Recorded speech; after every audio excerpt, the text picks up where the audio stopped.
Today's A Mediocre Time with Tom and Dan podcast is brought to you by...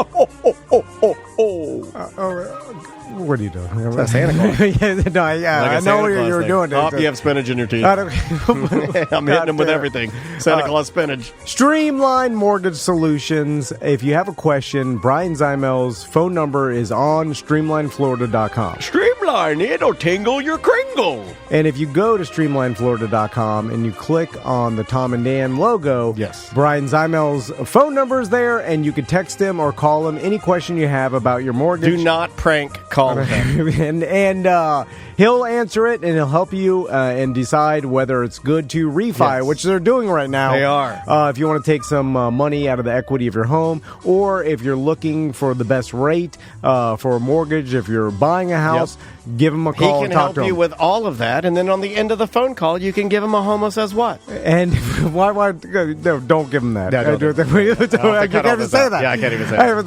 The mortgage is cut all this out. The spinach, though. The spinach is controlling my mind. I can't get it out here. I'm doing a live commercial, God damn it. This is Christmas. StreamlineFlorida.com. Sam, we're going to have a talk for a minute. Why don't you come in here in the office and have a seat? Hey, Sam, you're fired. Your voice got higher. The creeps online say they don't want it that way. I know that dog touched your heart, but we can cut out that part. On Fridays, the trolls don't want it that way. Tell me why you thought you could be funny. Tell me why you had to eat so many gummies. Tell me why the ghouls are posting on our Facebook page. They don't want it that way. Your voice got higher, so now you're fired. You are, don't want it that way. Don't want you to talk that way. Don't want you to be funny. Why'd you have to eat those gummies? The trolls don't want it that way.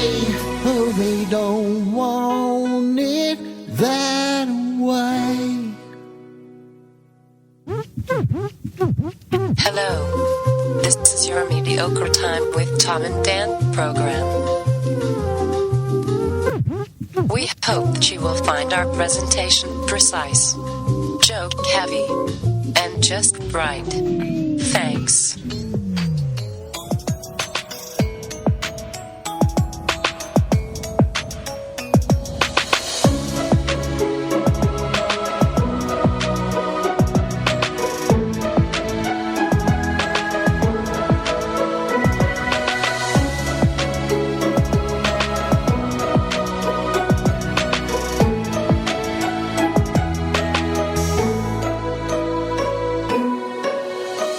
Welcome to the Friday free show of A Mediocre Time. Hey, everybody. It is another A Mediocre Time with Tom and Dan and Sam and Ross. I'm Dan. I'm Tom. Samantha, our producer's here. Hello, Sam. You're a bitch. You're doing it again. It's happening again. What? On the couch from the Orlando talk show of his own name and design, comedian, father, Son and Holy Ghost. he's not going to put up with your shit either, is our good friend Ross McCoy. Hello, Ross. How right was I about that Snoop bullshit? Yeah. Oh, yeah. I fucking called it. And I didn't know it was going to be like a solo stove. And then, I purchased a solo stove at Target over the weekend, the tiny one. Yeah. We should talk about that. We'll talk about that later. You guys can help me with it. I wish it was a cooler product. It's not that cool of a product. He used the biggest, controversial thing he could use is him quitting smoking weed, right? Well, he must have been paid a shit ton, right? I know, weed he's going to buy with the check that he's going to hammer for that commercial is going to be, I know, but you'll be able to see the column from space. But he's teamed up with Martha Stewart now, you know. That's the thing. Chilled out a lot. He's like 62 years old now. Yeah. He's literally like a guy that would sit around a fucking fire pit in his backyard now. He's an old dude. Hey, 62, 47. I like a good fire pit. I think he's in his 50s still. Yeah, is he? I think you and I did He this. did start very young. Yeah. You and I did this. I think he's younger than Dirty Jim. Oh, he's 52. He is younger than Dirty Jim. My God. Yeah. We aged him by 15 years. I was just guessing. Yeah. I know, but he does. You do. He's just been around. He got so famous long. at 17. And Right. I mean, some would say that I am the Orlando radio Snoop Dogg. I've been doing this since I was 19. Seriously, I've been at real radio since I was 19 years old. Yeah. There's a lot of I'm Calvin rednecks Brodus. that think Isn't you're that his name? And most people do guess that you're 62. Yeah, I think most people think that you're exactly right. Most people, when they go, "Oh, you're only 47 and you need both of your hips replaced," I get it. Let's do our plugs and whatnot, right? Do we have any? Well, first, we've got a bunch of discounts on our merch page. If you want any Christmas gifts, go to TOMANDDAN20. There's a bunch of T-shirts for sale, and Eric put a bunch of stuff for sale. We're trying to get rid of a bunch of stuff sitting around that we've had. Liquidation. We're sitting at around. Well, I don't know. Whoa. The independent hoodie is $15. I know. I didn't support that. There is only 3X, but... I mean, they cost more to produce that. Oh, my God, yeah. They cost more to ship. You can't ship a 3X hoodie for less than $9. Eric, if you're listening to this, just throw it in the garbage. I think it's cheaper to throw it in the garbage. Why do you think when they made the E.T. video game and it was so horrible, why do you think they buried it in a landfill instead of just giving them out free? Just throw it away. Just donate them to the Navy. They can use this for sales. That's true. Also, the Solar Bears game that Daniel's going to be at tomorrow. Yeah, but don't come up and say hi to me. I want to be left alone and just spend time with my family. If you want, no, I'm joking. Come up and hang with me. Come drink beers with me. If you want tickets in the Tom and Dan section, just go to TomandDan.com and you could purchase your tickets through the web link there. Come eat nachos with my family. I'm going to do what we normally do. I'm going to go straight to Gringo's. I'm going to get a big chicken nachos, and me and the family are going to sit there and eat chicken nachos, and I'm inviting all the listeners to come hang out. I will come, but only if you're sitting there wearing sunglasses with your arms folded, not engaged with anybody, just pointing at your wife to tell people that there's $5 a picture. That's the only way I will come. It is a food fest the same night. Food fest and teddy bear toss tomorrow. Food fest? Yeah. So the teddy bear toss, you bring a teddy bear. Yeah, put them teddies on the ice. You get to dump them those. teddies out. No, that's not what they want. Girl, I've been looking at your teddy. Do not get so drunk you throw your chicken nachos on the ice by accident and take a bite out of your teddy bear. I would never do that. I would never do that. You Put get them teddies on a glass, girl. And then all the teddy bears will be donated to charity. Yeah. So Are you allowed to bring? Do you remember we saw the teddy bears last year? Yeah, they're all wet. Yeah. They're so sad and wet and nobody wants a wet teddy Don't talk bear. about that part. Hey, orphan, here's a dirty, wet teddy bear. And Jill it's cold, too. Not only dirty and wet, but it smells like a hockey player. It's all for the marketing. Now, my wife... they dry them out and they give them a right? They run them through the Zamboni a couple times. They're fine. I'm going to bust out my wife. My wife was like, I went through Maisie's room and I picked out some great stuffed animals. I'm like... You're not supposed to take your old used-ass stuffed animals, cheap-ass. My wife is so cheap. She was using this as a way to donate shit she doesn't want to the Solar Bears ice. Like, my wife is going to be there with a bag full of old shit and throwing it. I was embarrassed. I was like, I'm busting her out. I don't even care. If she's in the chat room, she's wrong. Andrea's absolutely wrong. They don't say bring a new one. Yes, they fucking do. Me and Party Patch Tracy were scoping out the bear pile, and I know what that means. And Tracy's crazy. And She'll do it. She'll take her retainer out and go crazy. There were some bears that we were like, we need to find out where they stash these and go steal those bears because they're clearly very nice bears. High dollar FAO Schwartz bears. But my wife was she was like, but the smushmallows, I don't even know what a smushmallow is. Yeah, my wife's squishmallow. like, the Squish? Yeah. Or Squishmallow. Smoosh? Why do they Squish. like that? My wife is like, oh, but the Squishmallow, they're like just as good as new. I'm like, no, they're not. They gotta have the tag on them. Yeah. You can't throw a Squishmallow that came out of somebody's room. Then you're part of the problem. Once it hits the ice. Yeah. That's true. I'm not doing it. Buy new ones or I'm not going. Yeah. Buying new ones or I'm not going. The person that's getting them, they're happy for whatever. We're right? either buying new ones or I'm not going. I'm not doing that. I'm not embarrassing myself in front of shades. They're not going to see the tag and they're punted in the trash. I would.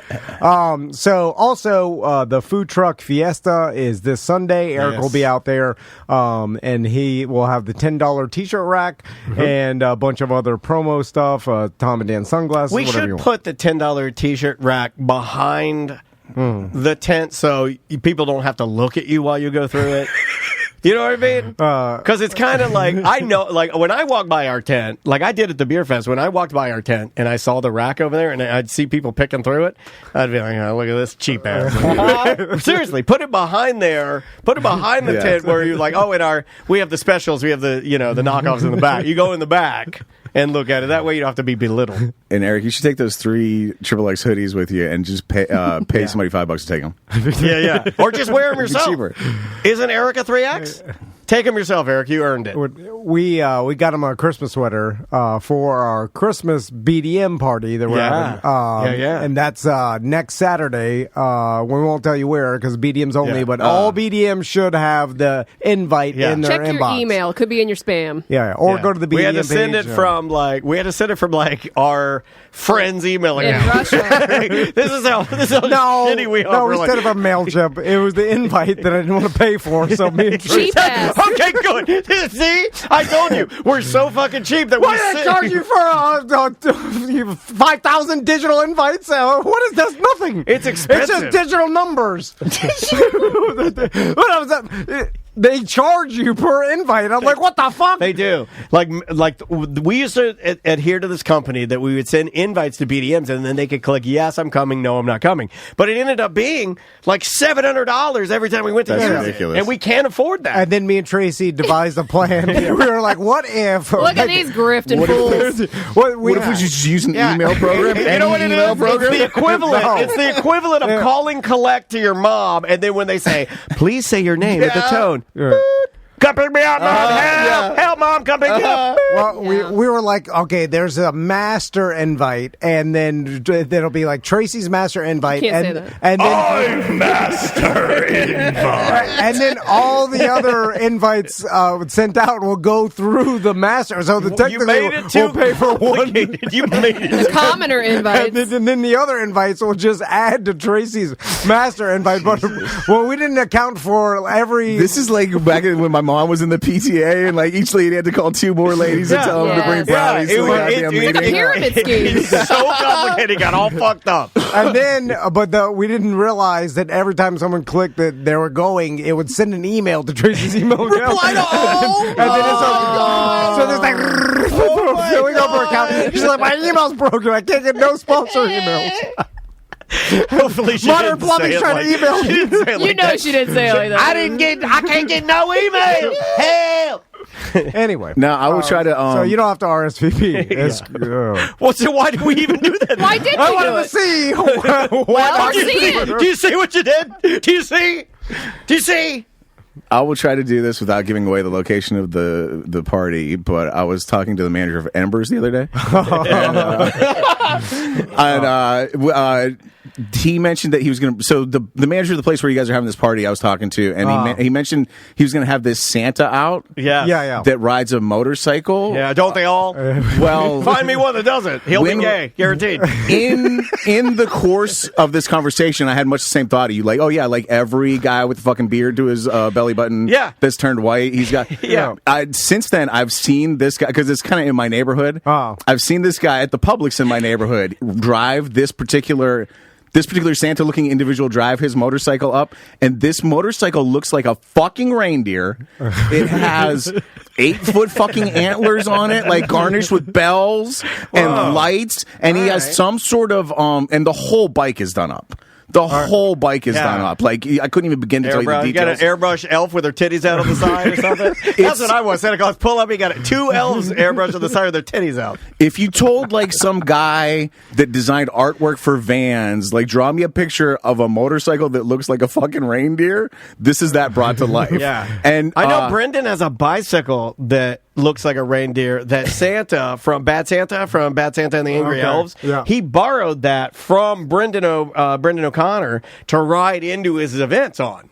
So he rides in on the Santa Claus. Like, it is a nice look. The motorcycle and or bicycle that looks like a reindeer is a nice addition. And this guy has a some sort of subsequent battery system to where, like, he's in Publix getting eggnog, I presume, and out in the parking lot, his bike is all lit up and just playing Christmas songs. Oh, yeah, it can't be stopped. And so I went home and I told my wife, I was like, hey, listen, I just saw that Santa that we were told about. Yeah. And I was like, when you see it, you're going to come home and be like, I fucking just saw that Santa. Yeah. And like a couple days later, she was like, hey, guess what? I just saw that. It's unbelievable. If you don't come to this party for any other reason, you have to come see this guy's goddamn motorcycle. It's fucking amazing. Yeah, but he plays music the whole time, too. The whole time. He has some sort of like generator or battery or something going. Like, he's shopping. The bike is out. Like, there's a crowd around it. There's like people taking pictures and shit. It's amazing. Well, it's better that he lives it the whole year, right? I don't think he does. I think it's only the month of December. Oh. Because, again, I live in this neighborhood. I don't know where he would be hiding because it's unmistakable. I would like it if he would go as far as to be like, well, the reason it's still running with the music is because Christmas spirit is all around. Yeah, Christmas kind of like what they did in Elf. Remember? That'd be awesome. Remember how like he had to get all the grumpy people to believe in Santa Claus to keep the sleigh afloat? Oh, okay, yeah. You know?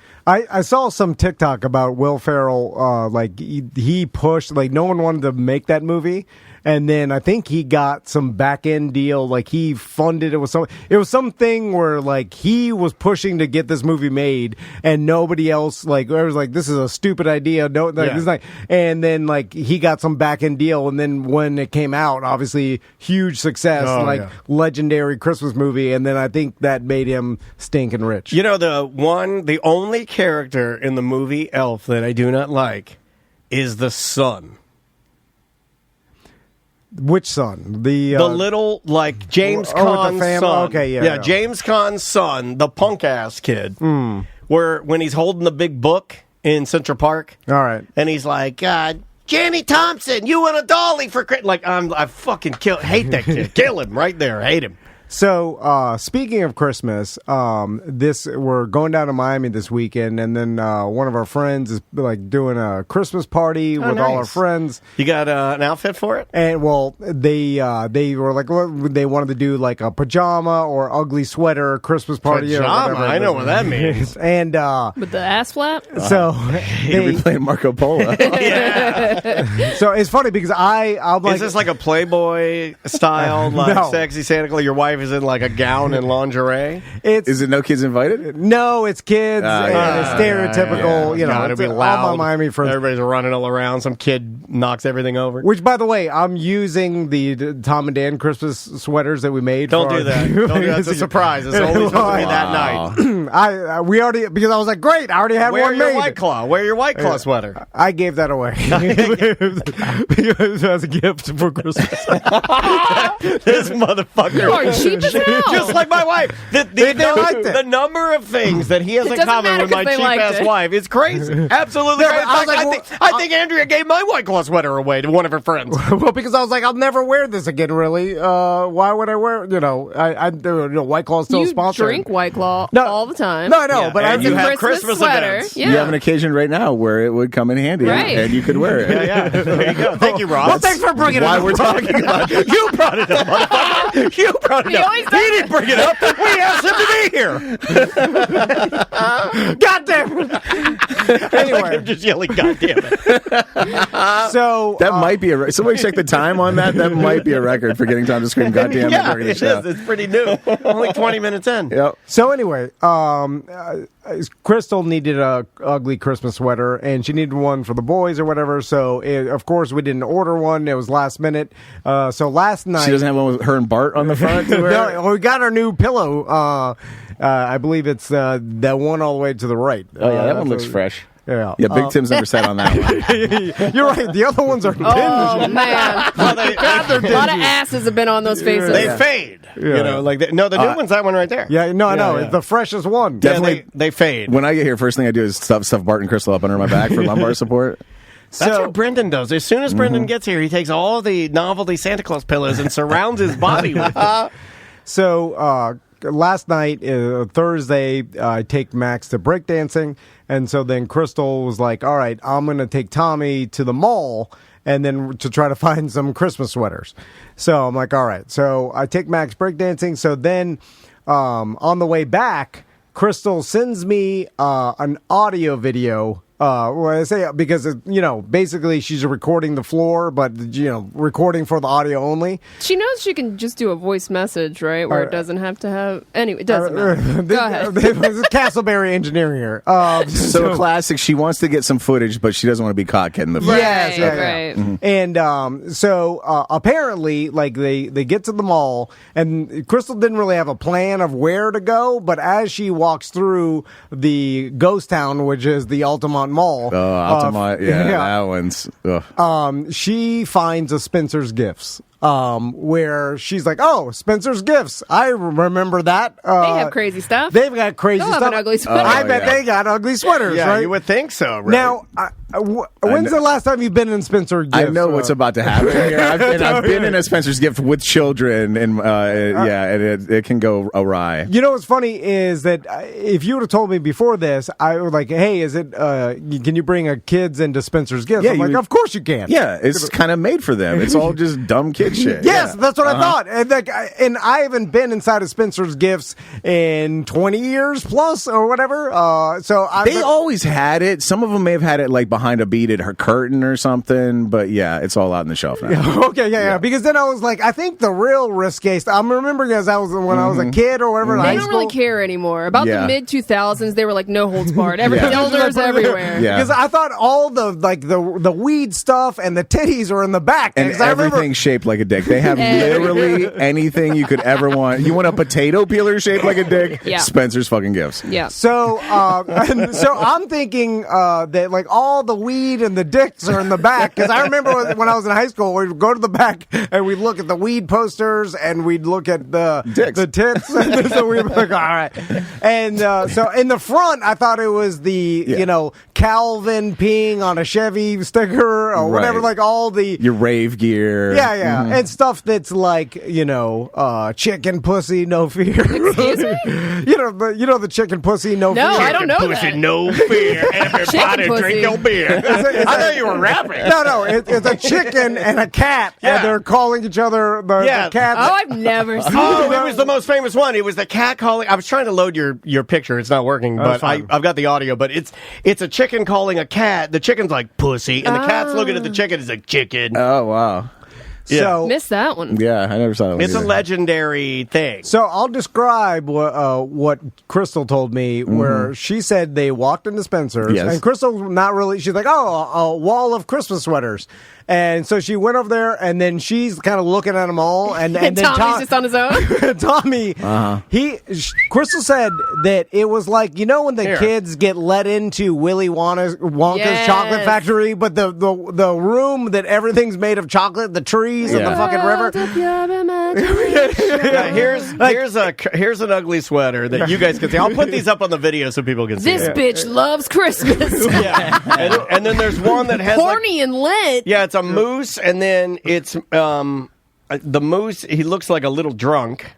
Yeah. So then Crystal said Tommy's eyes lit up, and it was like he walked into Willy Wonka's chocolate factory. It's more like in Pinocchio, though, Oh where the my kids are God. led into like the pool hall and all given a cigar. It's more like that. Yeah. Oh my God! Before I they see- get trafficked. I see the one that he references, and it's called Wow. Snowball Steve. Wow. So then Crystal recorded the audio on the car ride home. Crystal's like, so how'd you feel about Spencer's Gift? Now, then when she realized that everything in there was inappropriate, she escorted him out Right, quickly. sure. And It's by, only like 85% of the stories are inappropriate. There's some stuff in there. And by the way, and then Crystal, before I get some emails, allowed Tommy, because Tommy did say, "Can I say the words that I saw?" Oh, yeah, he's explaining what he saw. Sure. And Crystal's like, "Yes, you can." Can I say boner pills, Mama? I don't think he knows what boner is, right? I think he knows what a boner is. No. He doesn't know what a Like, boner is. what do you call it when his penis is erect?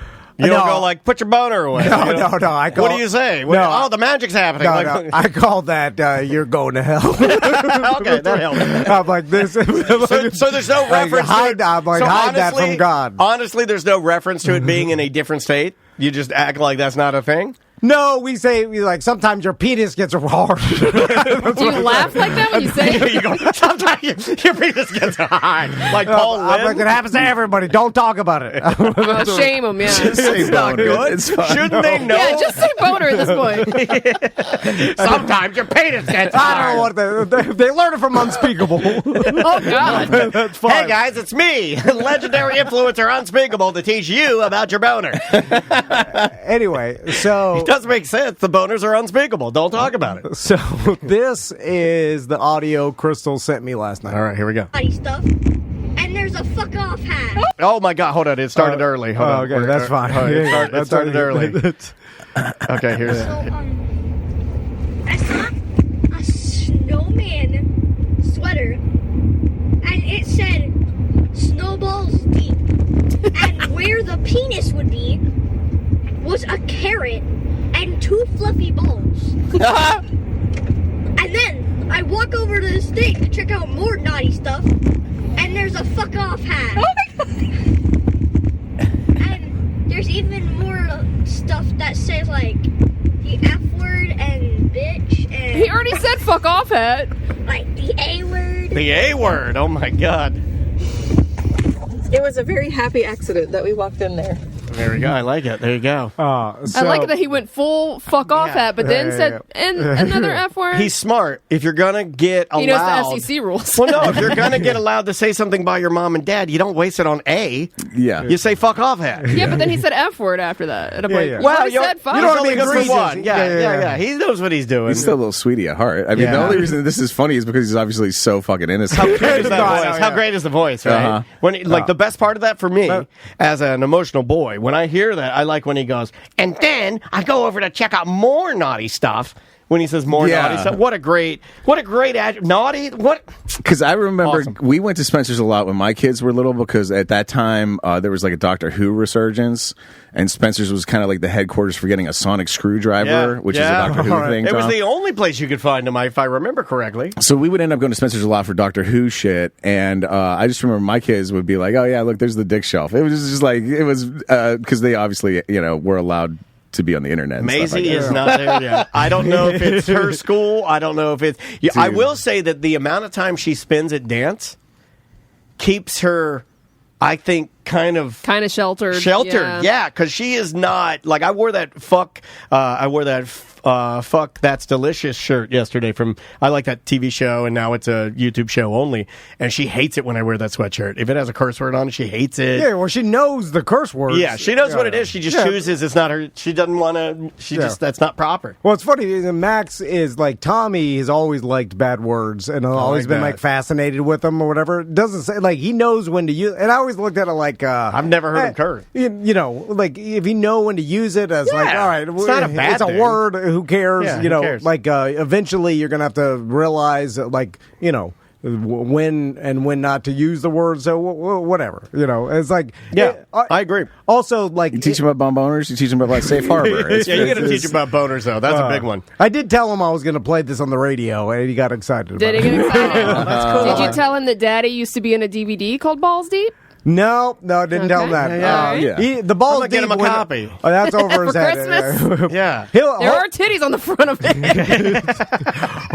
Hopefully, he one day when he realizes what He balls might be. deep What if he is balls deep into a man or woman, and he's balls deep in them, and he's like, oh, I get it now. and then afterwards they're sitting there later smoking a cigarette or like a digital cigarette out on the patio, and he's like, just unlocked a memory of my dad going to Spencer's with my mom. I see in the sweatshirt with a snowman. He had a carrot dig, balls deep.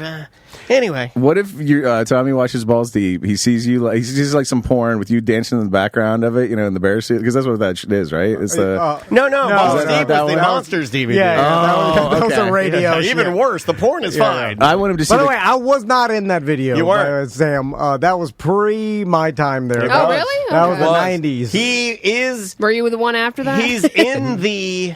He's probably in the footage of the crowd because it was from that. Oh, that yeah. stupid fairground. You're at that event. Yeah. I want him to watch the porno with you dancing in the background and then come to you immediately afterwards and be like, Daddy, will you come talk at Parent Teacher Day? That's what he wants you to talk to the class about. What is Max saying about any of this? Because it seems like Tommy's the spokesman. Was Max there? No, he was at the breakdance. So Max was at breakdancing. But he got fully filled in the second for he got sure. home. Yeah, but was Max like I saw a fuck off at Max. Yeah, was he like, was Max like, oh man, I wanted to see a fucking carrot penis? No, I don't think they spoke about it. They spoke about it. They'll whisper in the shadows, they'll whisper about it. Yeah. They went to the closet where they hide from you and talk. And That's where Mommy took me. Yeah. I saw a snowman's penis. Did you know snowmen have carrot penises? Not only is their nose a carrot. What if it messes them all up? Yeah, I think they're pretty messed up when they think that you make a baby by swirling spit in each other's mouth. Well, at this 8 and 9, no one should know about how babies are made. I feel like no. That's why I get mad at Andrea when she starts telling Maisie about periods. I'm like, you don't need to do that. Yeah. That's. I mean, I heard from someone that their daughter got their period at 10.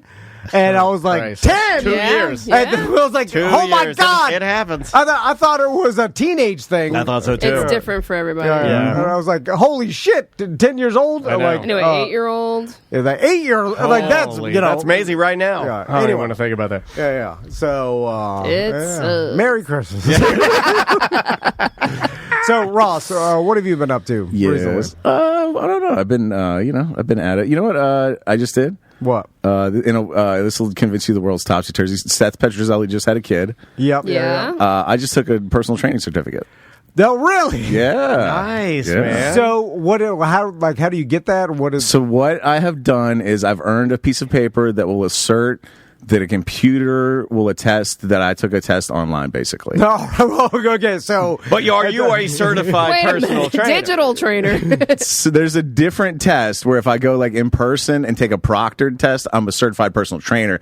I am now a guy who has a certificate in personal training. Okay, you understand the difference? Yeah. But basically, it's it was supposed to be like a 10-week course or whatever, and I just fucking 2 hours a day, 10 weeks or something like that. I just fucking blazed through it and I just wanted to, because you guys know, I've told you before, I was picking up shit from TikTok, how your kids are going to have to learn about sex. And the pieces weren't all coming together, and I just was I wanted to put it all together.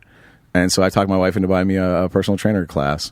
Is it helping, you think? Do you like what you got out of it? Dude, it's so cool. It's awesome. I was expecting a lot of look at the guy and see if he's an ectomorph and then tell him to do push-ups and squats or whatever. I was expecting a lot of that. So much of it is psychological. It's crazy to me. There's a lot of insulin helps the cells in the body absorb glucose and the corpus callosum is the part of the brain. Yeah, there's a lot of shit that will never come up in any sort of personal training scenario. And again, I basically wanted to do it for my own edification. But now that I got the personal training one out of the way. And now I'm into some of the subset categories, and the one I'm working on right now is called a transformation specialist, I think, and it's all psychology stuff. And I'm using it on my wife. It's fucking awesome. Whoa. Yeah, I don't even. It's weird to explain, but because part of it was I'll be your personal trainer too, so she wants it. But just little things the other day, I went to her and I was because I don't know if you've experienced this with your wife, Tom. She doesn't like to be told what to do specifically. Oh, yeah. So, it's just a simple thing going and saying, so what do you want to do today? Arms or shoulders? It's going to be the same exercises either way, basically. But you give somebody the illusion of choice. I feel like arms today. Okay, well, these exercises, the same ones I was going to say either way. But the illusion of choice, stuff like that. And so you got to trick people into exercising. That's what I'm hearing. First and foremost, they got to want to be tricked. Okay, all right. Way more important. Yes. Yeah. It's like I've thought about why exercising is so hard because it's hard as shit to do, right? It's hard to Wait a minute. Did you just say I figured out why exercising is so hard? Because it's hard to do? No. Well, yes. Okay, I just wanted to clarify. Please explain. I'm a little confused. Go further. Because if, as human beings, right, we evolved, it was hard to survive when we were ancient human beings, right? So all we were doing is, running around trying to find food. Everything was hard work or whatever. You're scrambling around just trying to get enough calories to make it through the day. I don't feel like my relatives were. I feel like they were making jokes like I do. I feel like you're standing around making jokes, waiting for you guys to drop a couple crumbs. And so you were trying to get enough calories in just to live. Right, and that was your whole life. So you were never concerned about how to burn more calories, obviously. No, fuck no. And so, and in fact, just like lions and other predator animals do, where they'll chill out most of the day because they can't burn calories. They're precious because that's what's keeping them alive in between meals, right? Yeah, fucking dogs? Yeah. And so then we get into these societies and we're all fat off of wheat and, weed or wheat? Unlimited food. Oh, okay. Delicious wheat. Oh. And so now we have to do something that's against our evolutionary biology, which is force ourselves with, even though our minds are telling us, don't move, to conserve your energy to survive. We still have that in our brains, our ancient reptile brains, and then we got to force ourselves to do it, even though it's counterintuitive to our goddamn evolution, right? This one stuck with me because it was particularly fascinating to me. There's two wolves inside you, Tom. And they're fucking. There's long-term planning Tom and there's short-term planning Tom, right? And long-term planning Tom is I should do 20 push-ups. It'll define my chest. It'll make everything better. I'll feel better about myself and it'll be great. Short-term planning Tom goes but the floor's dirty and it'll fucking hurt and it sucks to exercise. Yeah. And so long-term planning Tom has a pretty accurate gauge of what is necessary and what will come from it. Short-term planning Tom that actually runs things in the meantime way undervalues the benefits and way overstresses the negatives to it. So you have to overcome that fact. And that's hard to do. It is. I mean, you know what I'm saying? It's hard to just get to a place where you can have your thoughts free enough to make that decision, right? There's so many other things that are distracting or get in the way. You may not even make it to the point of making that decision because so many other things are in the way.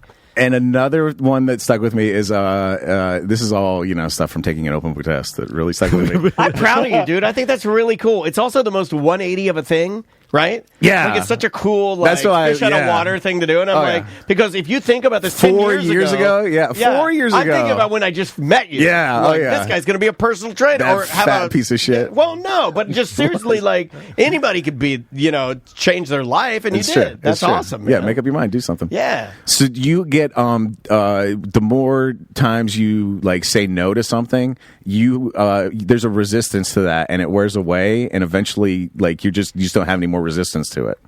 So you can only turn down the donut so many times, basically. Gotcha. And that's real. Is that real. Decision fatigue? Because I've heard that before. Yeah. Where even in my therapy, it's something that I'm going into where it's you only get even social media, you're deciding what you're putting into your brain. Well, I mean, you should limit that because there might be more important things that you run out of energy and you can't even consume those things. Those thoughts or those ideas or those decisions you need to make because you've already taken up all of that time with nonsense. I mean. Now, you could either do all that hard work or Ozempic. Well, I think the big one would be Wegovy, right? Oh, who was it recently that had to have, they got, impacted? And they had to get, an emergency colonoscopy because... Was it a famous person? Yeah. God, I think Wegovy's the one that doesn't have the diabetic... I guess properties, right? I think there's one that is better for you because it's just the weight loss aspects, not the... Well, the why it's even a medication for diabetes to begin with is it basically makes you not hungry, right? And then that's going to help people with type 2 diabetes. I don't know if it does anything for type 1. I don't know anything about the diabetes. All I know is that I know a bunch of people that are on it, and they are no longer hungry. Yeah. And you could tell. I don't know anybody personally, I guess, other than listeners. like listener friends that are on it. I don't have anybody like in my group of friends that is like revealed to me that they're on it. I know some people at the radio station, or a lot of people at the radio station are on it. I will go full conspiracy eagle on this one because I have thoughts. Because when you watch the commercial or you read like the ad or whatever, it always says Ozempic works in conjunction with diet and exercise to help you lose weight. So I feel like, and this is, I'm not a doctor. I haven't read any studies on this. You just told me you're fucking personal. I do have a certificate. I am a man with a certificate. As a man with a certificate, this is my thing. There we go. All right. So from my certified point of view, I feel like X amount of people need this medically. Right? There's certain... yes. Let's say it's 10% of people that gets prescribed or whatever. Let's say there's an amount of people that need this medically. So like whoever's making Ozempic, they want to naturally they want to expand the market. So they advertise and they get to ask your doctor about it, and they get a bunch of people on it who it's not technically medically necessary for them. They just wanted to expand the market and sell more Ozempic. So given the fact that like 100% of the people have to, of that group for whom it is not medically necessary, I want to know, because you're going to have to diet and exercise anyway, how many of you have tried just diet and exercise? Well, that's too hard, I Ross. think you know the answer to that. Well, then it's not going to be any easier because you're taking a fucking pill now. You still have to do... The pill tells you in the fine print, you still have to diet and exercise either fucking way. So I just think you should try... Just without the pill. Just without the pill. And you earn the medicine. What do it that way? And then if you diet and exercise, you're fucking flat. Nothing's happened. Get the fuck. Isn't that what they do with gastric people? people? Take the shot. Gastric people before really they have get to, it. like, I think they have to prove that you have to lose some weight. You have to lose some weight. You have to be in the gym, and you got to be, and then you got to prove because after to your you doctor, get it, you can't eat like you used to. You have to prove.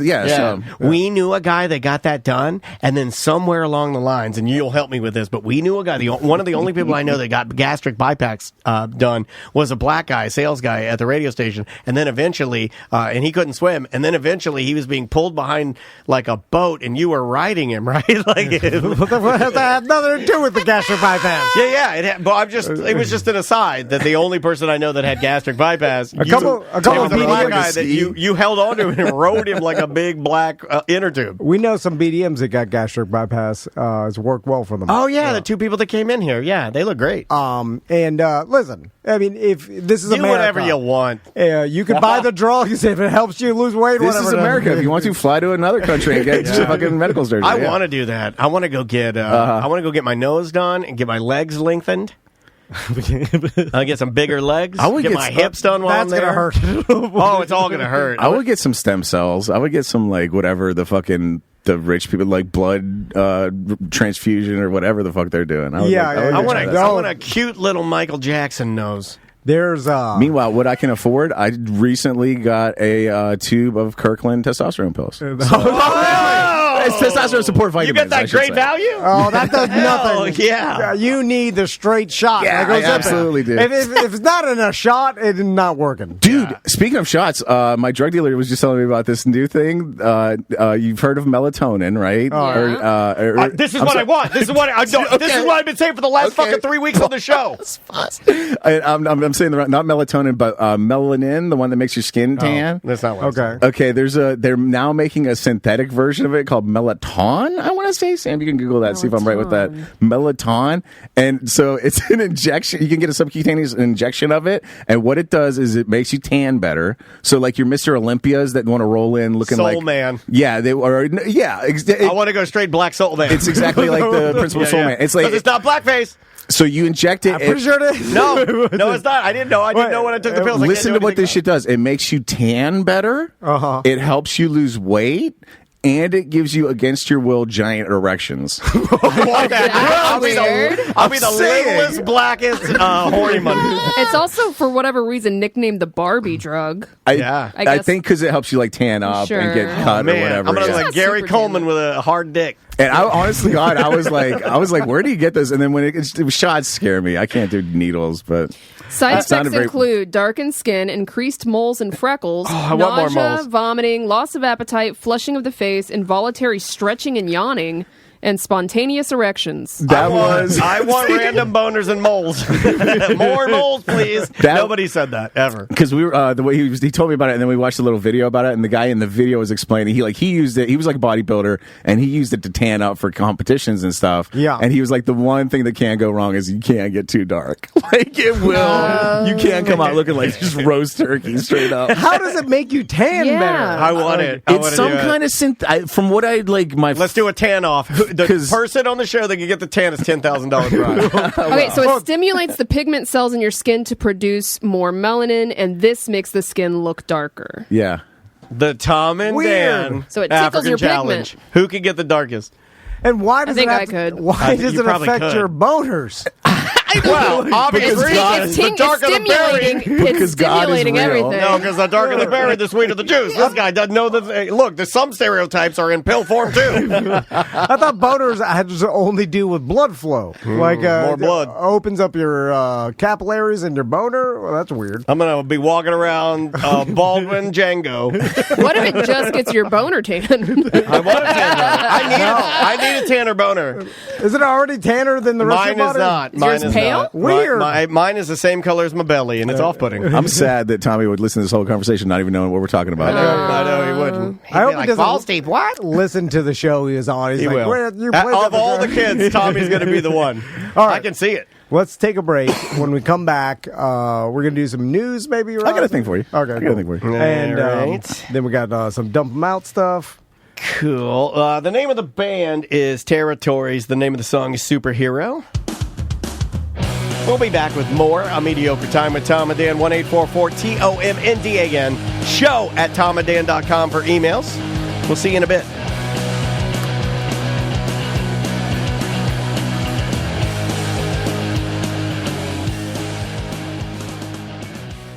You know, it'd be a lot more fun than trying to resurrect a 1959 scooter and put an electric motor in it.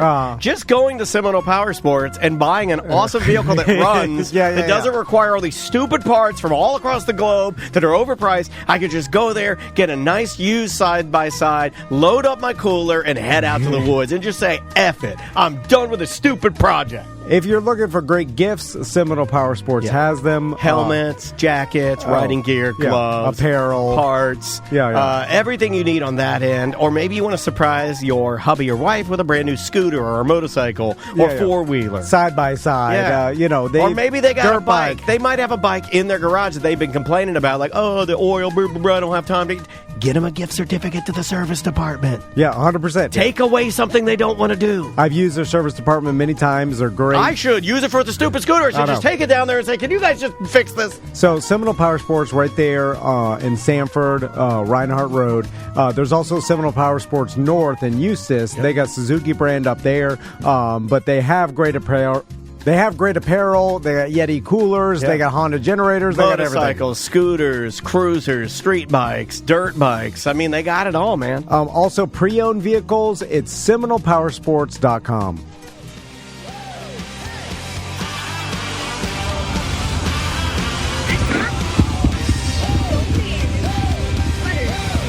A weird ending to this. I don't know what's happening. I think it's like I think I know what's happening here because I'm hitting all the wrong buttons. There we go. Hey, welcome back to Mediocre Time with Tom and Dan. I'm Dan. So, Ross. Yes, sir. What do you want to talk about today? Okay. Confrontation of the week, news. Never gotten more feedback on anything I've ever talked about on the show than the New London school disaster, the school explosion story. Yeah, people like that. So, it'll be an infrequent. And if I get in a fight with somebody, we'll still do confrontation of the week. If like the news, you will for sure. Just based on law of it'll averages. happen. Let me correct myself. When I get into a fight with somebody, we'll talk about it in confrontation of the week. When the news doesn't the news is just so depressing. There's no news I even want to talk about right now. Like, Puffy thing got resolved like the second we got off the air. No, there's like 3 more people that are suing. I forgot about that. Oh yeah. There's nothing good in the news. Yeah. So when it's a week like that, we'll do Ross's explosion of the week. Explosion of the week! Oh my God! You just gave me the gift of a lifetime writing a theme song. I have so much work to do. You and the Jackal get right on that. Yeah. The Jackal is one of my favorite people, by the way. I was out for. Oh, he wrote the Sam song. So shout out to Jackal. Give him some love. Yep. I was out for a walk the other day, and a dude just fucking Dukes of Hazzard screeched to a stop beside me in the street. He was like, Ross! And I was like, hey, man, what's up? He's like, it's the Jackal. I was like, what's up, Jackal? Jackal's everywhere. So good.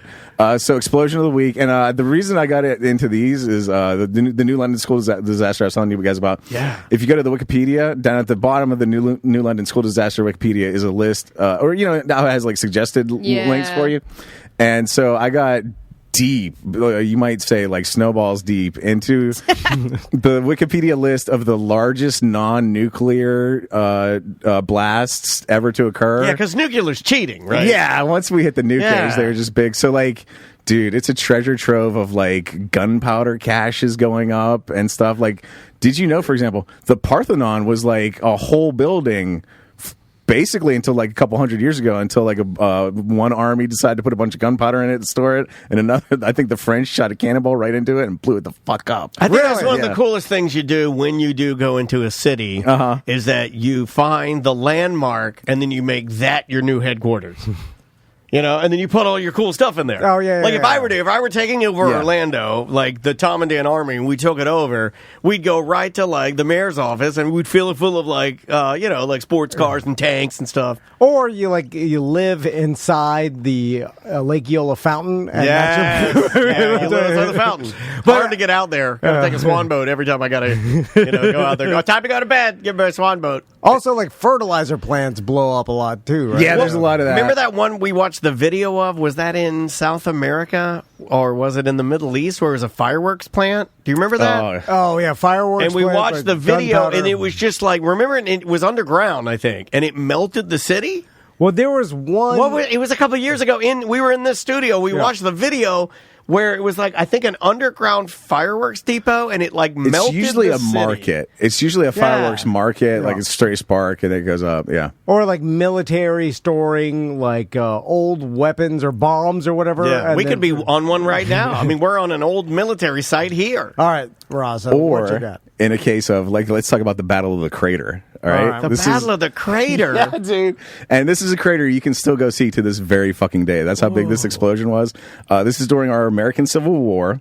There's a little town in Virginia called Petersburg. Yeah, Petersburg.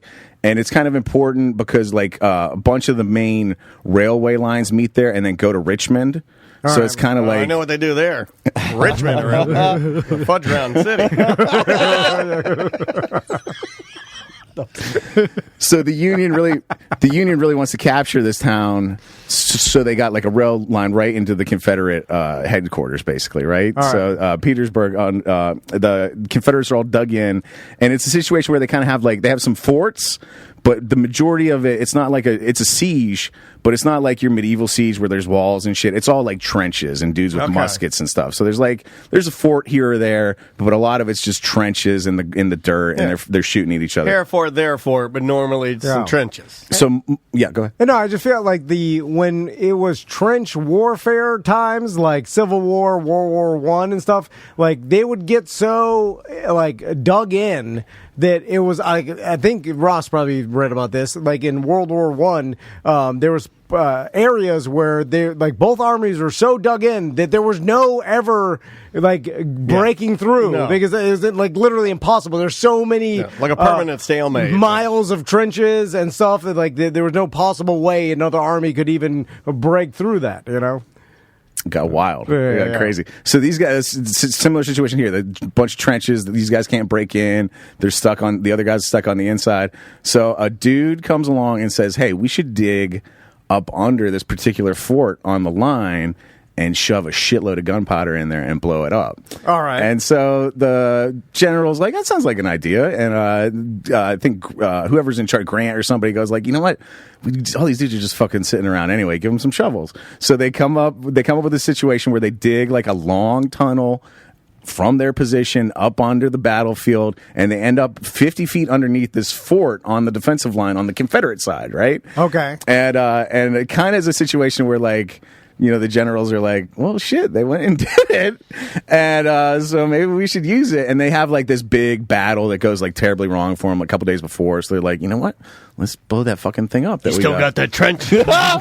So they tunneled underneath the fort. And I always wanted to do this as a child. Tunneling under things is a dream for most people, right? So far. It's far, too. It's a long... but like tunneling, like I've never tunneled. Like I've never made anything where once I got under there. Yeah, we used to as a kid. Well, but the possibility of the thing caving in. Yeah, you don't really think about that as a kid. I did. That's why I never did it. Like I was such a nerd that like anything like that or a hole like I couldn't get out of, I'm like, I'm out of here. This is an unnavigatable hole. I'm out. You know, like you know what we do? You love standing in holes. Wow. Holes are my enemy. Up in Pennsylvania, there'd be a couple spots where like they'd when it would snow, they'd plow a parking lot, you know, and they'd like just they would end up paved paradise. They put up a parking lot. So you just end up with a giant wall of snow at the end of a parking lot, basically, and like we dig into those and make tunnels in the snow and stuff. That's kind of cool. Mm-hmm. Could you imagine how terrifying it was to hear them shooting above you? Civil War soldier digging like some like probably smelled like tunnel. Farts in there. Like I'm sure. I mean, maybe they had some like engineers like where they put some wood so it wouldn't collapse, but at the whole time you must be thinking like you know, any second I'm going to be killed, or maybe you're too dumb to think about that. That's true. They're using all you know, I forget. These are like backwoods hillbilly, you know. Yeah. They're using like scrap wood. They're using cracker boxes. They tore down an old bridge because again, like it's half like a plan and it's half like let's keep these motherfuckers busy while we're besieging Petersburg here. So it is kind of janky. And one of the things they had to keep fresh air going, Tom. So they dug a shaft down and over basically, and at the down juncture they just keep a fire burning the whole time. To keep pull the air conditioning. So pull air out of the hole, keep fresh air going in. So imagine you're down in the fucking hole, you're digging, you're wet, you're dirty. It's the fucking Civil War, and there's a goddamn bonfire blazing. I mean, again, you need that though. Like tough or dumb, one or the other. Yeah, but it can't be neither. Yeah, and racist. You can put that on. Yeah. So I just had my stats a second ago. Oh yeah, so it. This tunnel, it's 511 feet long.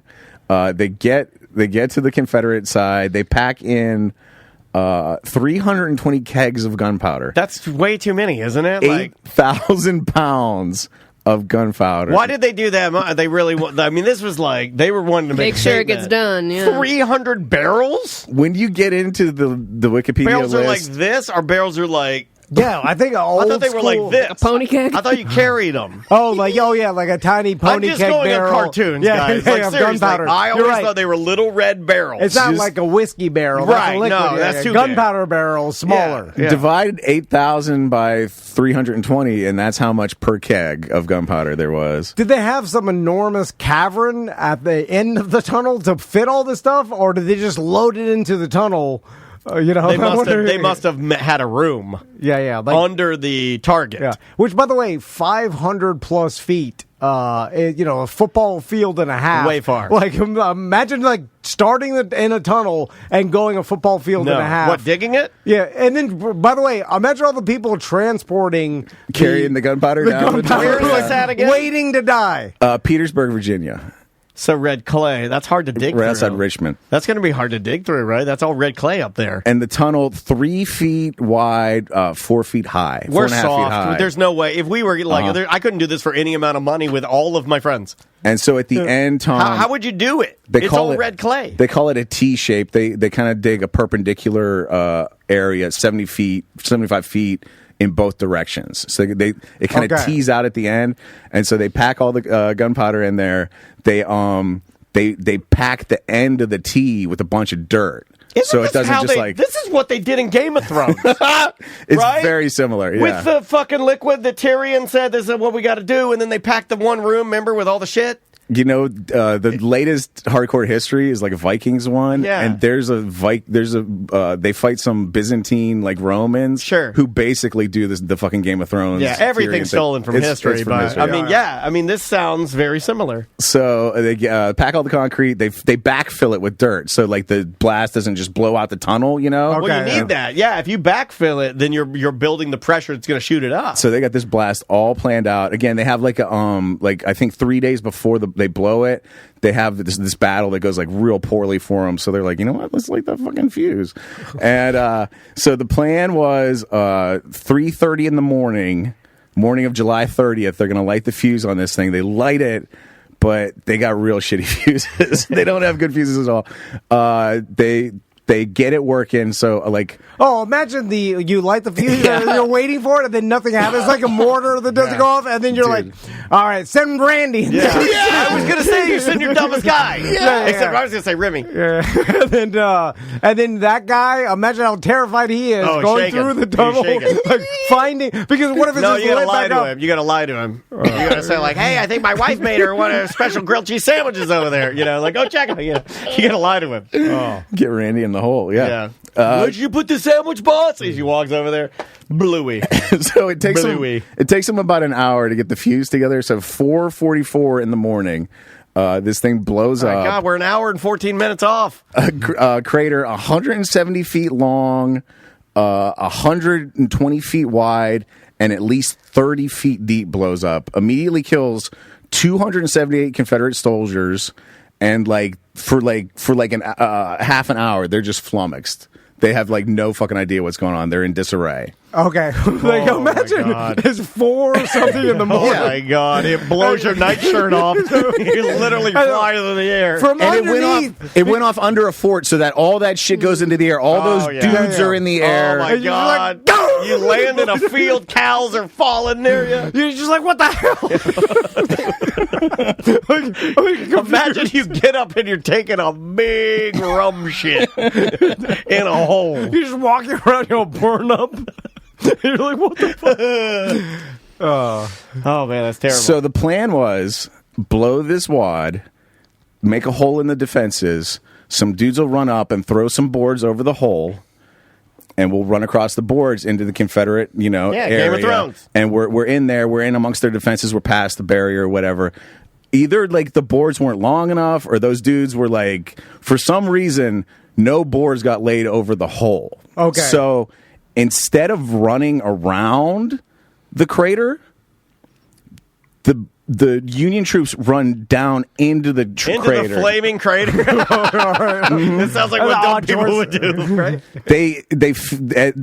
Somebody has an idea. We'll run down in there. We'll take cover, and that'll be the base of our assault. Right? So turns out the Confederates got their shit together.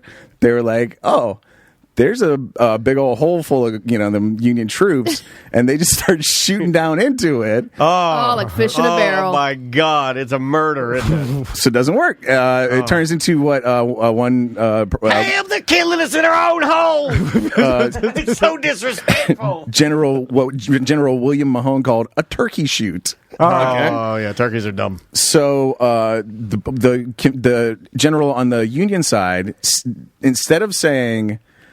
hey, maybe let's go around, maybe we withdraw, and he goes, more guys into the hole! Yeah. Feed the meat grinder. You gotta feed the meat grinder. Yeah. Put them, because if you pile up enough bodies, then your guys will be able to get over them. They're all shooting us in the hole we blew them up in! No, if we get enough dead bodies, we'll be able to get out of the hole. So the Union casualties end up at 3,798, 500 dudes killed, 1,800 plus wounded, 1,400 missing or captured, and the Confederates only lost like 1,500 after getting their fucking shit blown up. Wow, man. I've never heard that story. And the crater, I can still visit it? Yeah, you can go to this crater to this very day. It's a historic site right now. Battle of the Crater in Petersburg National Battlefield Park. That's cool. The mine entrance is open for inspection annually on the anniversary of the battle. We got to go on the anniversary, Dan. Yeah, dude, I would do it. I would totally do it. That sounds so fucking fun. So the crater, you could still see remnants of. You can still see the goddamn hole. It's right there. And cool. they got. I'm looking at pictures now. They got the mine entrance you can like go to and go into, like, you know, because it's 500 feet away. It was fine.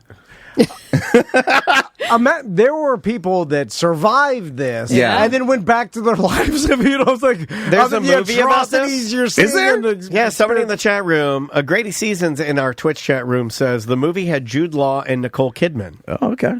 I don't know if he's talking about this particular deal, but yeah, it sounds like maybe there is a Cold Mountain.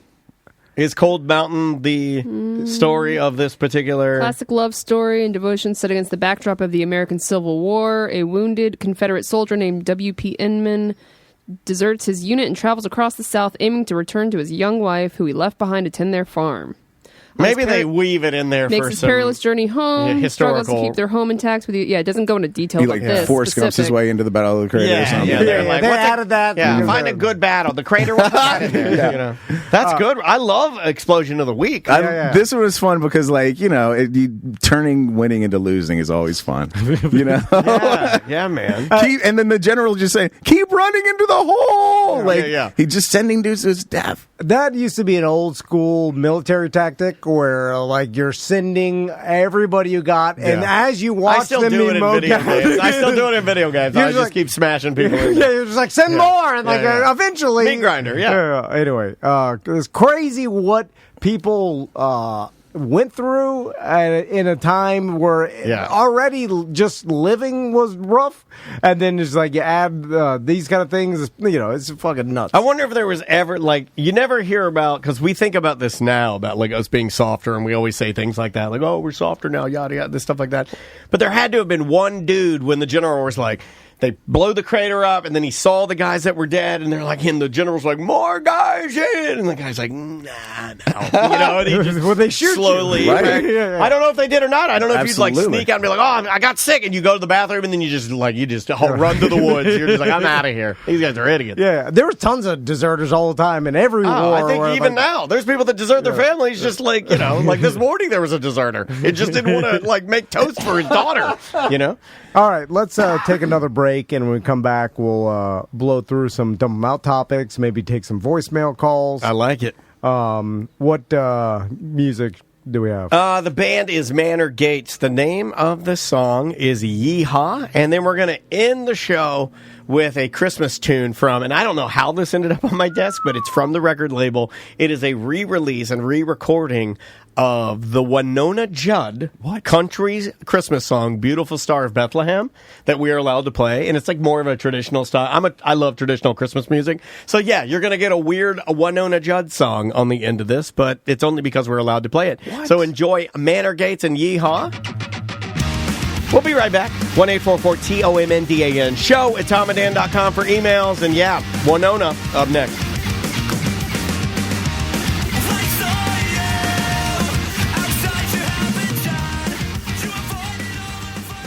As I watch TV, I've been seeing a ton of commercials about Subaru USA and the Share the Love event that they do, and it really does set them apart as far as an automobile manufacturer.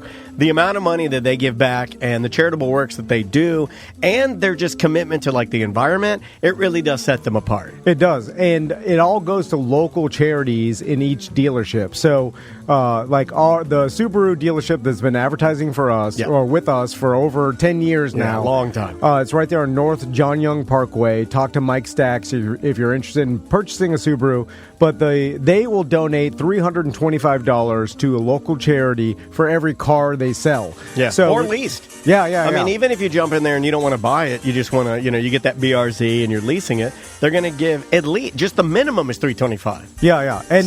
And this year, it's the Leukemia and Lymphoma Society of Central Florida. It all goes to Central Florida families. Yep. So when you purchase a vehicle, that $325 will go to help that local charity. Yeah. And that's every car that runs through there. And we've had tons and tons of BDMs that have purchased cars. If you're not a Subi guy, maybe you want a Chevrolet, Chevrolet. Maybe you want a Silverado. You can go see our buddy J.C. Harrelson, talk to him. Yeah. And we're going to jump you to the front of the line with a name and a face and give you that BDM treatment. Yeah, that's Don Mealy Chevrolet in Claremont. Yes, sir. So support Sport Subaru. They're a great company. It's Sport Subaru, North John Young Parkway.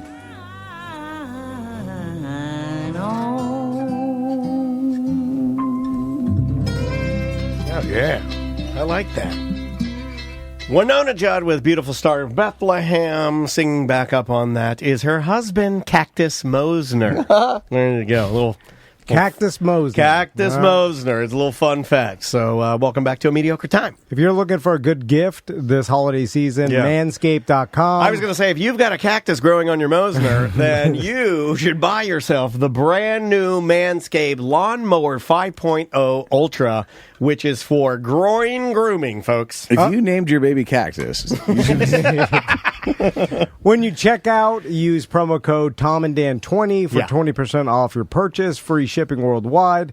But they have a bunch of different Manscaped products that are awesome for this grooming. One's by far my favorite. If you're a guy like me and you have a lot of tattoos, you wear a lot of sunscreen, and you don't like hair on your tattoos, the Lawnmower 5.0 Ultra is great because it has a foil and like a blade that's the safe skin technology. It will not cut your balls. It will not cut your arm. You can dig it right into the skin, and it will not cut you. Yeah, and but it shaves tight. Yeah. I mean, right to the skin. Zero. Like it gets your you want. I'll just say that you want porn star balls. That's what you get. Manscaped.com. There you go. Promo code TOMANDDAN20. My wife had hid my nose trimmer for a little bit. I hadn't had it for, I don't know, a couple months now. Why'd she hide it? She likes long nose hairs. She does this thing, I call it random reassignment. She just puts shit where like it looks like it should go as opposed to like the real actual place where it would be necessary or helpful or useful in our fucking lives. And it got put under the Q-tips. In a box, I'm ever gonna lift the Q-tips. It took running out of Q-tips to find it. Anyway, it was like when you let your backyard go for like half a year, and then you mow it, and you're like, look how nice and neat this is, dude. Yeah. I could smell like a mile away after I trimmed my nose hairs. It was fucking awesome. I'm back to pulling mine with tweezers. Oh, like I use the trimmer, but then because I have a deviated septum, I get some that grow. They're like light little. They're almost like wispies that grow like right inside my nose, like in here. So I take the tweezers and I give them a good motherfucker. God damn. The only thing I got to tweeze currently is right where your corner of your lip meets your mouth. Yes. I got two little hairs on either side that just grow right into my mouth for some reason. And so anytime my hair gets, I get like this much beard, I got to pluck those little fuckers. Yeah. Ross, you reminded me to bitch about something that happened to me about my wife putting something away that I can't find. And this happens probably 3 or 4 times a year where right as I walk in through my front door, there's a white, we call it the shoe cabinet. It's where we put the Christmas bric-a-brac, and then there's some inspirational quote on what's that? Live, love, laugh. Okay, live, love, laugh. Why is it called the shoe cabinet? Not one fucking shoe in it. And there's food in there. There are 2 cabinets that are meant for shoes. It's an IKEA thing. It's like a tiny. You put your shoes in a cabinet? Like the door opens like a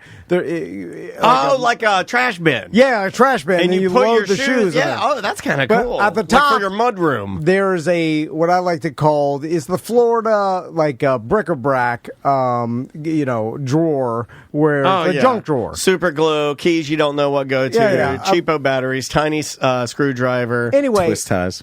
Twist ties are great. Zip ties. Because I'm a horrible at life. Matches. And I have no routines, or I'm trying to build them in my life. Pipe cleaner.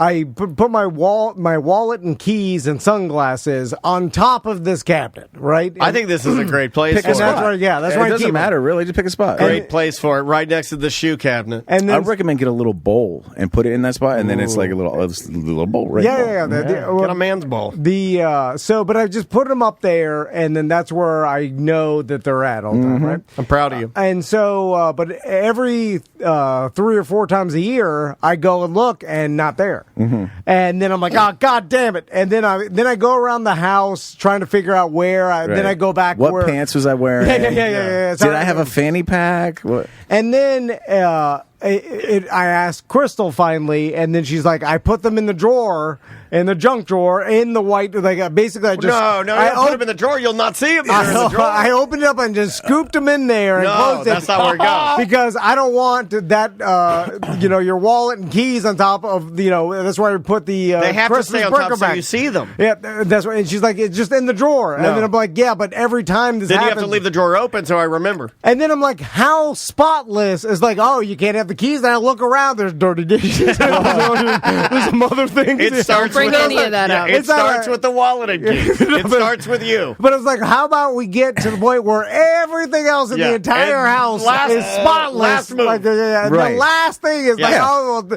before you take the Ozempic, try diet and exercise. I'm with you. Why do you look around to a messy house and then like, I'm gonna hide this motherfucker's keys? And so he's gonna tear the house apart late for whatever, trying to figure it out, and it happens to me every time. But I don't say anything. I just sit there and take it.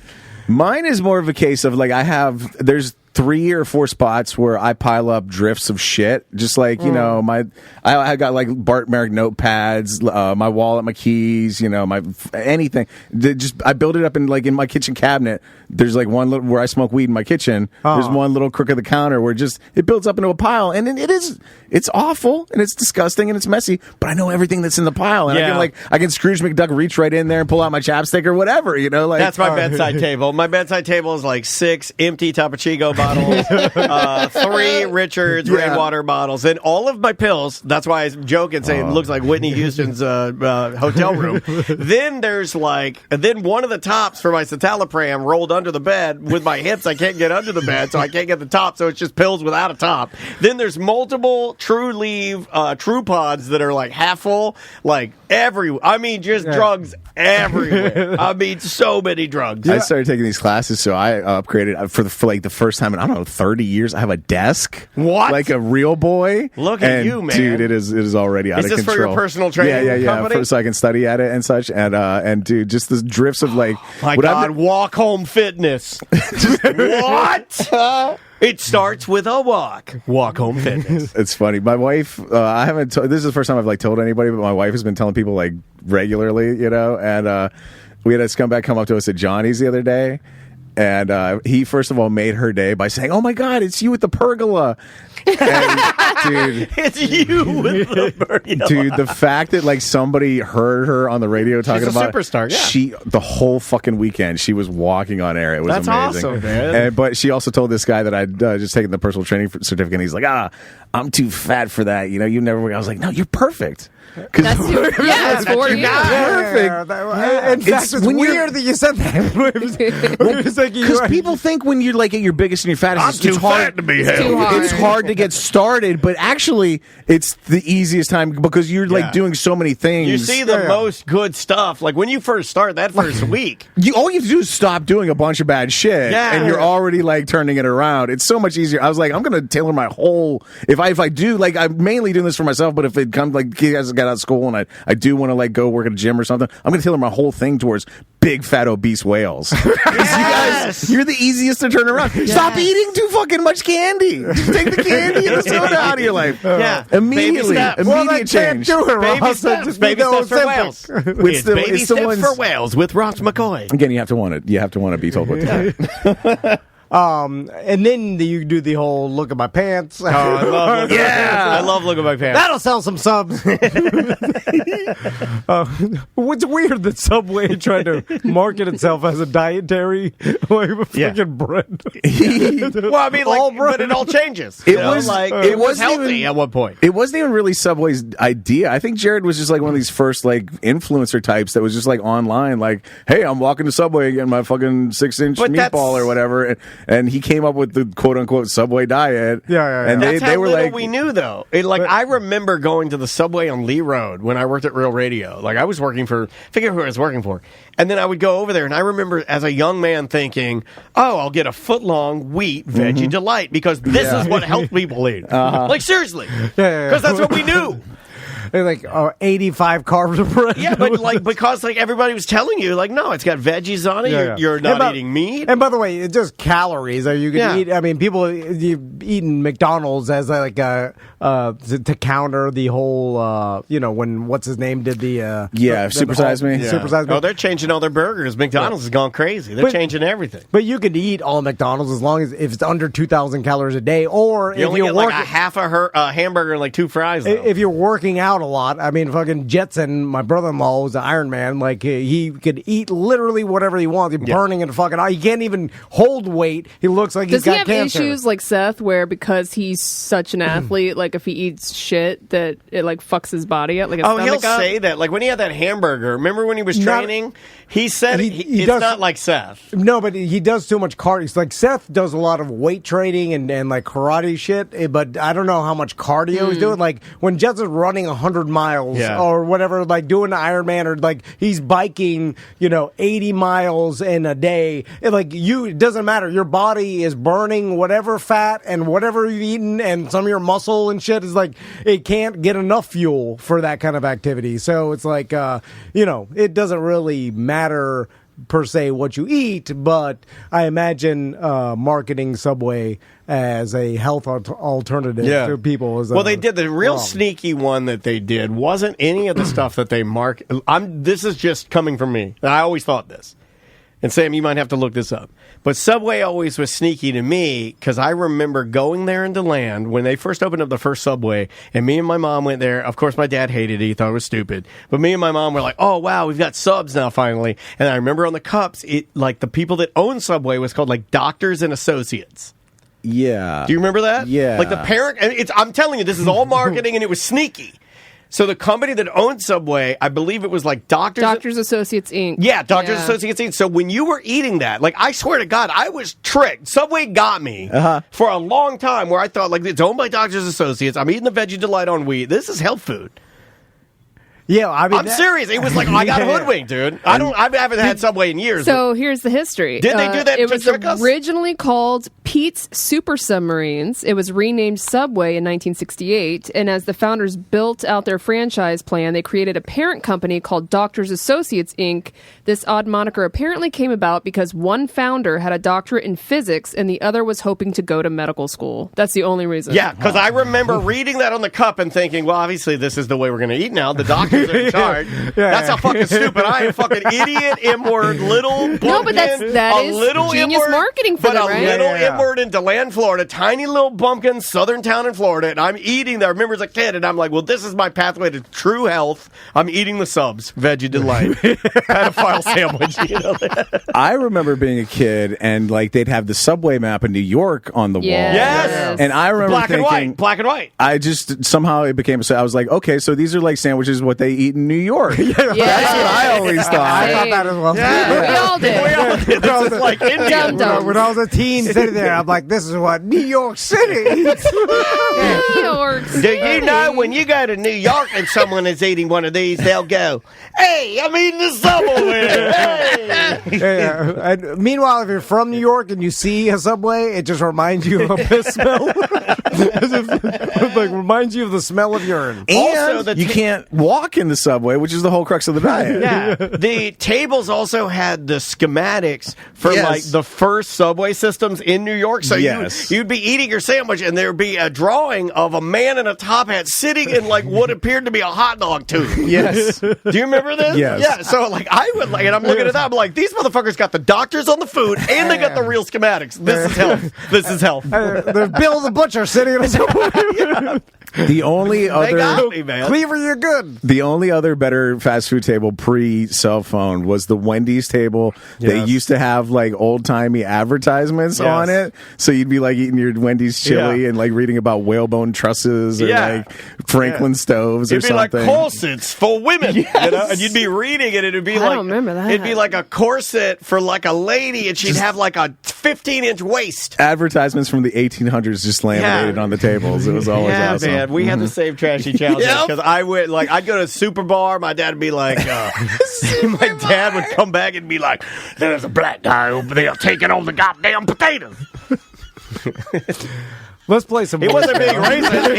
He wasn't being racist. You made He was him just describing. He was just describing. Are we doing dump them out? Is that No, what- I was going to say let's do some voicemail. Oh, voicemails. It would only be racist if it was an Irish guy stealing all the potatoes. Let me ask you guys a question, because Daniel mentioned smoking after sex, and this I've is never early done that. on. I've never done that. So I've always wanted to have fitter sex with Andrea, and then both of and we're cuddled together, like where we have the blanket. You never did it before, No, Andrea? I've never smoked a cigarette with a woman after coitus, but I want her to have the Oh, blanket. I I want her to have the sheet over, and it's got to be silk sheets over her titties. why? And then we're did- huddled together. We're like Yeah, yeah. together, like shoulder to shoulder. Both and smoking. You're smoking. She has a curly red hair for some reason in my imagination. Are you going to do that move where you put both of them in your mouth, light them both? Yeah, and yeah, then to pass hand her one. one? Yeah, dude, this guy's a. You get fucked. Yeah, I can tell. I know this guy's. I know that Ross is horny because that's a good move, Ross. I've never. That's well, a good move. I probably have smoked after sex, like because I did used to smoke. Yeah, in your house, but yeah. it never. I never You felt the need. 100% smoked Yeah. with your wife in bed after sex. Nah, I don't think so. I don't think after. Didn't sex, you smoke in your bed? Yeah. The only time I smoked in my bed, I remember, there's only one that sticks out. I smoked in my bed. It was in that apartment where I broke the glass door, and my dad bought me the plexiglass, I remember, and then the guy got mad. I was in bed by myself. I remember I'd gotten home drunk from working a gig with Drew Garabo. I jacked off to my Barbie twins Playboy, and then I smoked a cigarette and passed out. I remember that. But why was it considered good or some pleasurable to smoke after I sex? think it just was a case. It became a trope because, like in the 50s, you were just smoking so much that literally, when you were having sex, was the only time you weren't smoking. So just the second you were done, you lit Okay, back so up. start- You know. So Yeah. it wasn't. So it was basically in the 50s. Everybody smoked, and so after sex, you also smoked. You're smoking constantly, except during sex and eating. So like the two big Which is- cigarettes are which like is sex. immediately after sex and immediately after a meal. Sorry, I'm eating. but it doesn't make you feel Here better. are some things in this article. You take with it what you may. It says smoking after sex prolongs feelings of pleasure and relaxation by causing the brain to release dopamine, similar to an orgasm. It also helps bring the body down from the aroused state. So would like shooting heroin after sex. Sure. You know, Or It's anything that having a releases- cupcake. It Yeah. says there are also psychological associations between smoking and sexuality due to decades of marketing campaigns and depictions in media and pop culture. Oh, Yeah, It's in the okay. DNA now. Oral okay. fixation may also play a role since smoking continues the arousing of oral stimulation from kissing and sex during intimacy, and breaking the habit requires a conscious effort to replace post-sex smoking with new rituals like deep breathing, yoga, or taking a shower to I'm not relax. doing deep breathing after I pump my wife. That's stupid. That is stupid. Do you shower after? No, I wipe my dick off with That's a it. washcloth. I'll tell you what I do. You're a gentleman. I'll tell you what I do. I'll tell you exactly what I do. So we get done pumping, and I'm like, oh, and I come. And then Andrea and I, after we're done, I let it go. We can let it go a little bit. Normally, I give her I squeeze mine so she knows it's mine. Me letting her know inside of her, like, Come on. and then she squeezes on me to let me know, and that's a gentleman's agreement. And then we both count. One of us will start it. She'll go, Come on. Ready? 1, 2, 3. And as I pull out, I try not to touch the sheet through my dick. She tries not to let it fall out of her. She goes straight to the toilet. I get up. I go straight to the sink. I get 2 washcloths. I put one in her sink and turn the water on. And then I put mine in the sink and I wash mine. Then while the water's putting on her washcloth, I wipe my ding-dong with the washcloth. Then I hang it on the thing, turn off the water. Then I squeeze out her washcloth. Then I hand it to her while she's on the toilet. I'm serious. That's You got what a I do. system. Yeah. And then I hand her, and then she goes, "Thank you very much." And then she has a nice washcloth to clean herself after she pees, and then we go to bed. Don't talk about it. You just look around for dirty laundry on the floor. Oh, wow. You know what? This is wow. I'm right in the middle of you guys. Just a clean T-shirt. Just a clean T-shirt. Yeah. Wait, out of the drawer? Yeah. Whoa! Out Yeah. of the drawer, clip what? I pull out my brand new Outcast T-shirt and just rub it all over. It's Cumbrack the Three Bears. There's a rotation of 4 or 5 hands Comrade, the tees. Three Yeah. Bears. Because he's just right. I'm too nice. He's too trashy. Just right. I'm Goldilocks. I know what you mean, buddy. Don't worry. Goldilocks. You don't worry about it. I know what you mean. All right. Are you Let's do scared? one voicemail. Dirty laundry. Oh my god, All right, Okay, I'll give you some choices. We had some that came in this morning. dude, that's like tar and feathering your own dick. Like it's gonna have Gross. dust and sand and dog hair all over it, and then you're just applying it to the stickiest fucking tube you can find. There Let's was try- a Lena dog hair entire year. So I had to get through. Fun. Let's try this one right here. This is a good one. Hey guys, I've been listening to Best of the Year 3, and in that show you guys talk about how Turkey Leg received a message from what is apparently John Stamos, and you guys call the number, but it doesn't answer until Dan's phone gets through, but it still goes to voicemail. I was wondering, did you guys ever try that number again off air, or did anything ever become of the John Stamos phone number incident? It'd be interesting if you guys tried it again and he still had the same number, or you guys got the same message. But love the show. Hope all is well. Happy holidays. Inspired by the game Starfield, this gentleman, I'm giving him a name. He is now the historian. This guy listens to more old shows, and he knows more about the show, maybe even more than EJ. He asks really good questions. I'd forgotten about the John Stamos call. Yeah, with and Turkey Leg. To remind everybody, we did that on a BDM show. We've released, and we're going to release Year 7 on Christmas Day.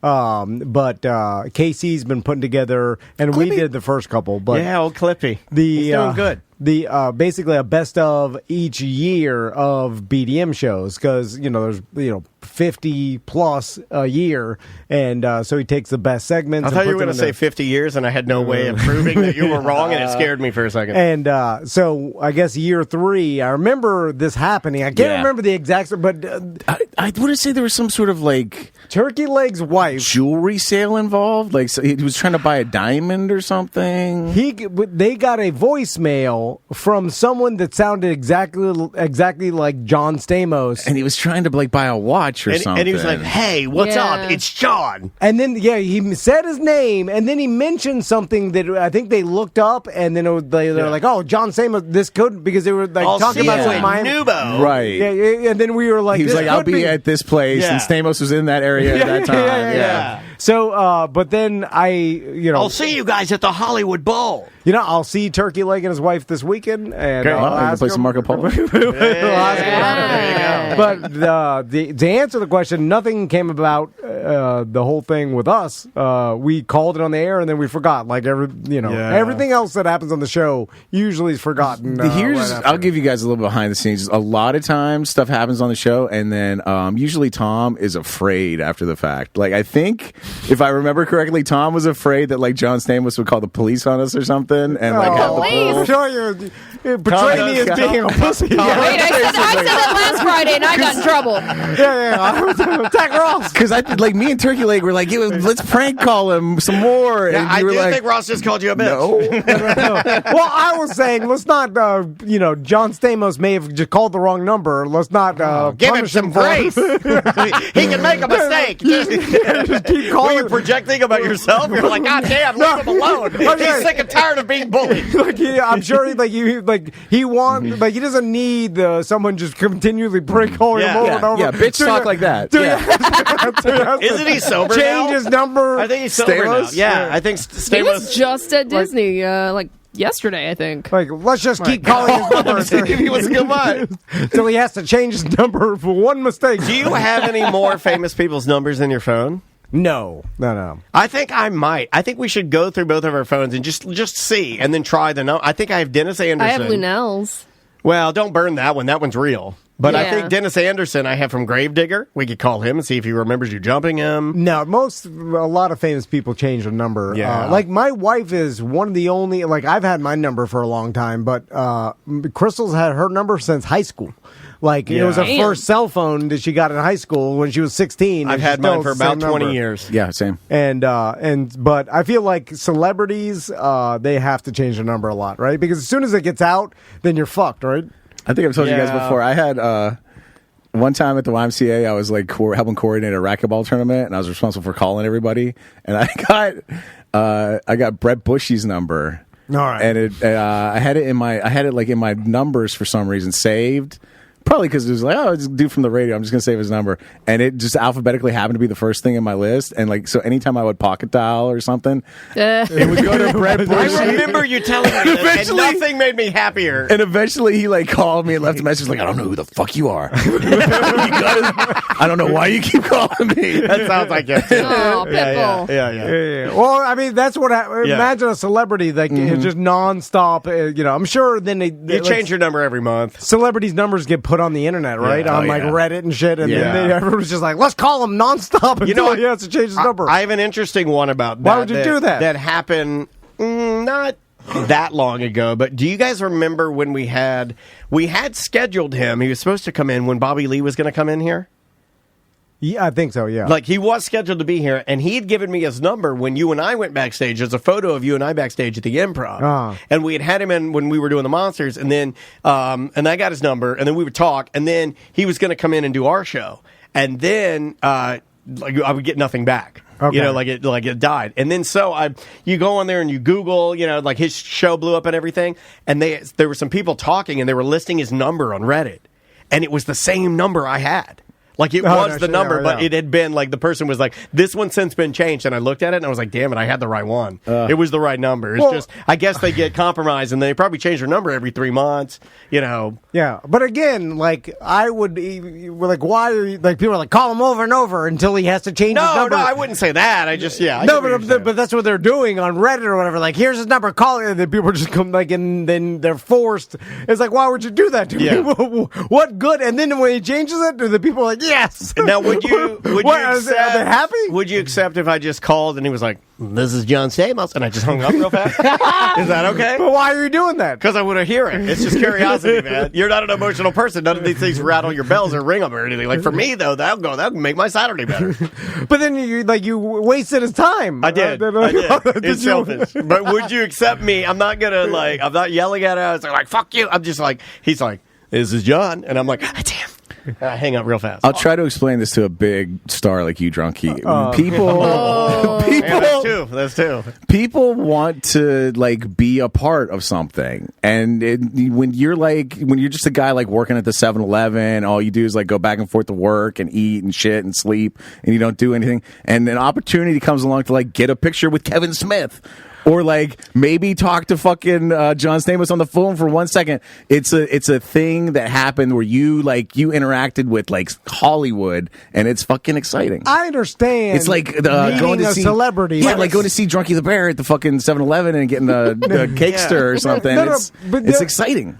I understand that, but I'm going to post the number so everybody on the right get thread, the get him scenario, continue to call or text them to bother them enough that to change person gets more dopamine out of the internet being like, hey, cool, thanks for posting so that. What if I post it and say, hey, don't blow up his spot, but here's his number. Well, why then even post it? Wait a couple weeks and call it a Tuesday afternoon. No, but what if I give extreme instructions? But then also, why even call? What were you even going to say? Hey, I found your number. Never going to say anything. I just wanted him to say, you just wanted to this is Bill Gates, and I'm like, it's him. What do you get out of that? I don't know. That's not the right answer. You can't say, I don't know. You have to tell me. It's just some sort of energy I get. There's a corollary, too, because I remember, when Twitter was... It's naughty. It's a little bit naughty, too. When Twitter was relevant, Pete Holmes was on Twitter, and I tweeted, something nice at him, and he tweeted back, well, that earned you a follow, friend. And so Pete Holmes started following me on Twitter, and I remember for 2 fucking weeks, I was terrified to tweet anything, because I was like, He's Holmes watching is watching. He doesn't give a He's fuck. judging me. He's never looked at a single tweet that said, he's probably put me on a list to, deliberately block me from view, but, I was terrified for a couple weeks. I call it Xer, or appreciate if you... This is Are you on X? It's an X household. This is way before that. Way before X, yeah. You want another one? I got another one. This one's a good one. This one's really good. Came in this morning, too. I find that sometimes the voicemails day of are the freshest, best ones. voicemail. Yeah. Hey guys, this is Sean from Vegas.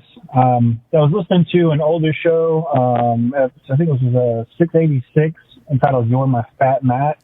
Dan was talking about how you have trouble barfing or making yourself barf, and I just wanted to share my trick that I've used for decades now. It always works for me.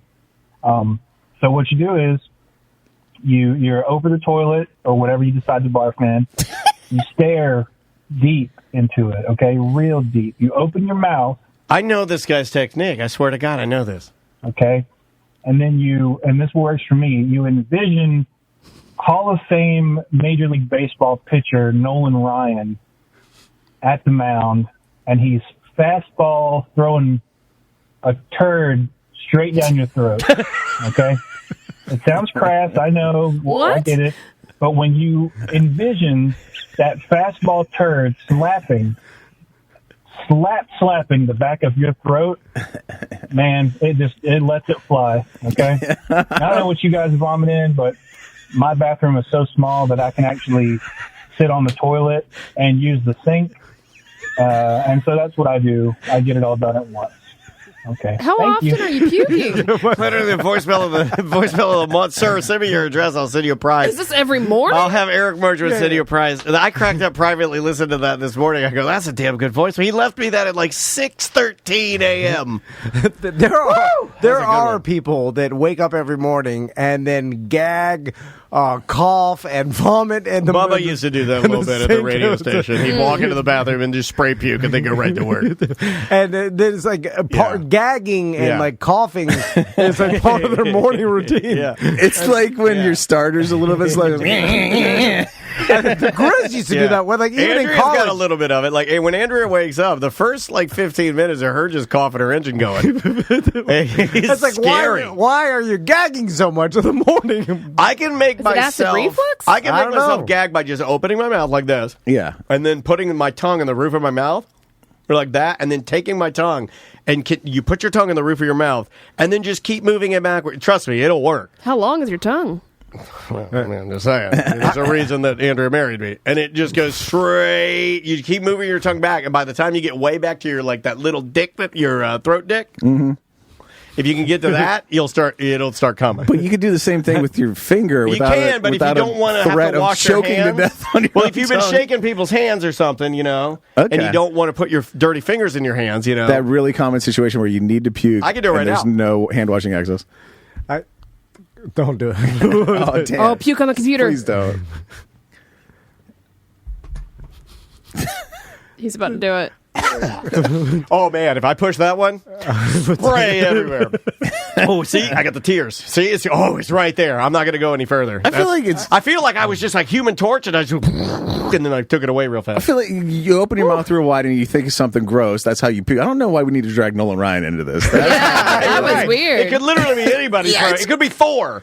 It could be like a fake character. I usually make up a cup of something gross, like some cat shit and vomit or whatever, and I got to drink that cup of gross. That's what I usually go to. God. Kupo J, we have a cameo to do today, by the way. Kupo J just asked me if I would puke on the cameo for $20. No, that's a business. You have to do the business request. That's a $250. That's more. For $250, I'll puke right on my phone. It's waterproof. Any sort of bodily fluid release is going to cost you extra. Yeah, if you want the puke, $250. But I'll gladly do it. Fucking I'll do earwax. There's an upcharge. I'll do it for birthdays. I've never in my life attempted to try to make myself puke. Sometimes it's the only solution. Yeah. But you don't like puking, right? Yeah. Right. You've never had a stomachache so bad that you I fight it until the last minute. Gotcha. Like I'll sit there with a flu, a stomach flu, and I'll fight it for 18 hours, and then eventually I know it's coming, but I'll fight it until it. Oh, it's so much easier. And then after it feels, and then I'm like, oh god, those 18 hours. Yeah. I didn't have to be this way. No, get it out. 100%. Anyway. You want another one? Do you want? Here's this. I heard this story recently, and it sounded like the worst situation ever to possibly live through, short of the Holocaust. My dad, it was just recently his 69th birthday, so I gave him a phone call. Happy birthday! I was like, "Hey, Dad, what'd you do this week?" And did I tell you guys this story already? I don't know. He was flying home from Atlanta to Pennsylvania. Yeah, and he got some barbecue in Atlanta before he boarded the flight, and 5 minutes after they got into the air, he got food poisoning and spent the whole flight puking and shitting in an airport toilet. Oh man, in an airplane. In an airport, and his way of describing it was like when I was facing forward, my ass was touching the door. Like there's, think of the room in there to accomplish all the tasks. Oh man, dude, that is horrible. I was like, dude, you did that at 69. I might just kill myself right away. Just jump on the plane. In our Twitch chat room, Solitaire says the worst is when you hit a point where there's nothing else coming out. Yeah, I must be the weirdo that when I get to the dry heaves and I'm still like, I'm kind of like, I like that part. I kind of like it. I don't like the one though. I like kind of. I don't know. I'm a weird person. I don't like the one though when there's nothing in you, but your stomach has recharged the bile, and you just puke like you just puke like the Hulk's fucking cum. Yeah, it's it the tastes worst. so bad. It's the worst. It tastes so bad. I haven't had a stomach flu like that in more than 20 years. That's good. You probably got good bacteria in there, dude. You're doing a good job with your belly. Nice work. But I'm not. So what obviously you are. You have formed shits. You don't eat that much either. Yeah, you don't eat a ton. You don't have constant and diarrhea. you eat the same thing every day, so you're not really taking many chances on what you're eating. No, on the weekends I eat and I'm also eating off the floor and eating. What? Like I don't care. I'm not like washing. I eat off the floor. My food very well. I'm not doing anything that would help me prevent any sort of food poisoning or anything. I'm eating a random place. I'll eat anything that someone gives me. You're a junkyard dog. You've eaten so much trash that your system is just like, that's more, what you have to do. More trash on the trash fire. Didn't you read the articles on the Orlando Predators website about the trash-eating Drunky the Bear? There's a reference. Should we do Orlando Orlando Predators still hits the ear wrong. Let's do one more voicemail and then get out of here. How about that? We'll do one more and then we'll get out of here. Tom, it's Friday, so you got to show Dan that butthole. All right, there we go. We can get out of here now. What's that now? He wants to show the butthole. It's a Friday thing? Yeah. No. Butthole Fridays. Let's do DeBerry Joe. It's finally You ever Friday. known anybody that's ever done this? I've never known anybody that's ever done this. Hey guys, what's up? So it's DeBerry Joe. I had to give myself the Heimlich maneuver on Friday, I think it is. It's Wednesday morning now, and holy shit, it still hurts. Like, my rib cage is fucking killing me. It kind of works out because this is my off week as a lawn guy. I work in the wintertime. Hey guys, what's up? So it's days off. Kelly days can suck a dick. I like this lawn schedule a lot better than that. But yeah, so holy cow, just if you're ever having to Heimlich yourself, just know that it's going to hurt a while. DeBerry Dave, you don't tell the fucking story of what happened. Literally, we don't care that you're banged up from it. We want to hear the fucking story, DeBerry Dave. He didn't, Joe. I've had to do that. Yeah, I've never. Really? Have you? Yeah, I talked about it briefly on this show once. I started choking on rice at Epcot, and I started heaving myself. Nobody was helping me. I think people thought I don't know what people thought. Honestly, I'm like. And then I literally had to throw my body over a little fence that went around the flower garden at Epcot. Oh, I remember. Yes. You throw yourself so it would Heimlich the rice out of your... That's crazy. I don't think I could do that because I don't think I can harm myself. I like myself too much. I was like, there were tons of people around me, nobody else. I don't even know if I would know how to do the Heimlich. Is it your bread basket you're pushing on? Yeah, and the best thing, if you're going to self-Heimlich, is like an edge of a table. That's what they recommend because it's a big, broad area and it kind of hits the spot right. And oh my God, what if I'm in an empty room? Are you? Well, had this fucking thought. I want to say yesterday I was out for a run and I'm running down the sidewalk and there's it's kind of empty space, but as I'm running, a bee came right in front of my face, like as I was breathing in, and it went whoop and came real close to just getting sucked in while I'm running and huffing and puffing, and it just flew in the wrong trajectory. And I was like, damn, I came real close to choking on that bee. And then I was like, what would I do to self-Heimlich? And I came up with the situation, kind of tuck your elbow into your sternum and then fall on your hand. That'd be the only thing I could think of. Obviously, that's like a goddamn personal trainer. You'd obviously break your arm. I'm sorry. DeBerry Joe in the chat said he was choking on a Baconator. Oh, he might be calling right now. That might be him. Baconator. Line 2. Voted the number one burger to choke to death on. Hey, buddy, what were you choking on?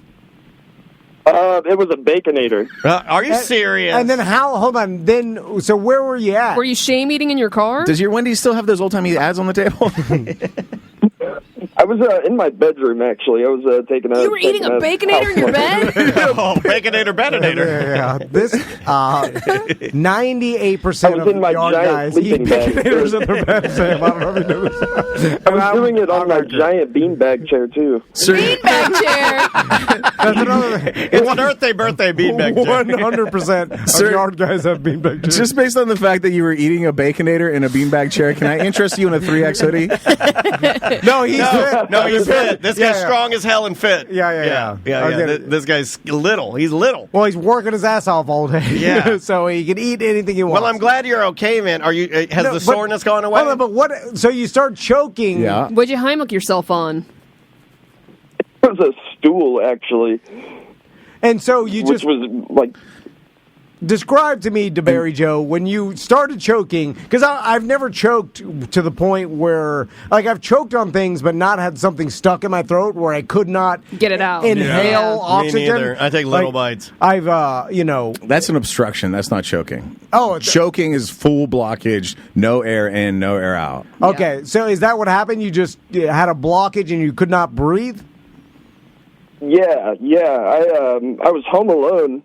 And started like panicking and tried to drink water, but I tried that too. I couldn't get down. Yeah. Just when it just goes in and goes out. Yep. And like I just started running around, and like the first thing I saw, like in my I feel like I could blow it out. I you couldn't blow it out. That's essentially what happens. I would go like a toad. I would be like, toad power, activate. I go, toad, and it go,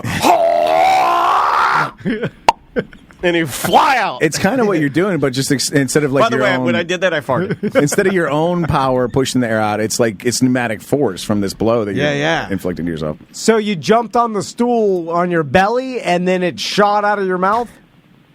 Yeah, kind of like on like the bottom of the rib cage, like top of the, stomach area. Did you eat it? Did you re-eat it? Well, I was about to ask. I would re-eat it. That's an expensive hamburger. I've always wanted to know this, but so after that happens, and how many Mississippis you thought I could die? Because as soon as you pass out, you're dead. Home Alone, they're gonna find you dead.